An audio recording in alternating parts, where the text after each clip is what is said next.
Hey, Anthony. Yeah, What do you think of Trump deploying the National Guard in Washington, D.C.? I think the Trump administration is setting up for a metaphorical Night of the Long Knives, and this is the precursor to that. What's the Night of the Long Knives? The Night of the Long Knives is the name for the 48 hours or so in 1934, in which a certain charismatic German leader and the SS overthrew and unalived a significant portion of said leader's rivals at the time, especially those in his own party. And those 48 hours helped consolidate his rise to power and everything that we know came after that. What are the similarities that you're noticing? Well, I'm hardly the first person to say that there's a lot of parallels between the Trump administration and the German party in the 1940s.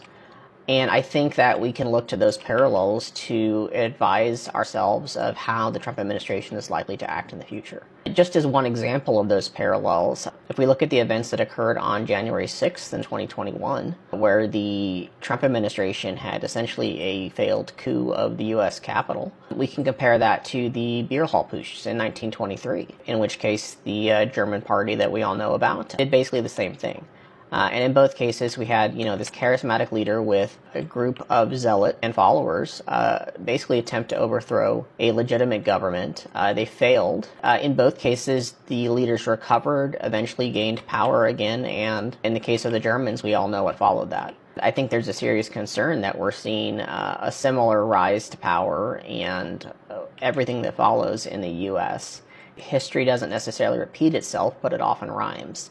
And so when I'm seeing something like Trump putting troops in the Capitol, I'm immediately thinking, like, what's the goal of this, right? Trump's facing a lot of criticism right now, including and especially from his own party because of his administration's failed handling of the Epstein files. We have a lot of Republican leaders and power figures like Rupert Murdoch speaking out against Trump, to the point where we even have his own vice president, J.D. Vance, allegedly meeting with Murdoch for reasons that I can only assume are plotting the overthrow of Trump and replacing him with somebody who's easier to work with, like J.D. Vance. And Trump is feeling the pressure from a lot of different angles because of that.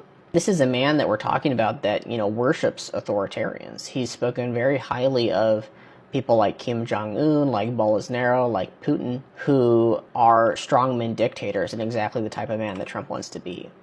And so when he's facing this criticism from his own party, I think his natural instinct is to put military troops in the Capitol to remind them that he's in charge. It's both a warning and a threat at the same time. And they're also conveniently there if he decides that that's not enough and he wants to violently seize power. When it comes down to it, there's too many similarities to what's happened in the past. Trump worships authoritarians, and this is his chance to be one.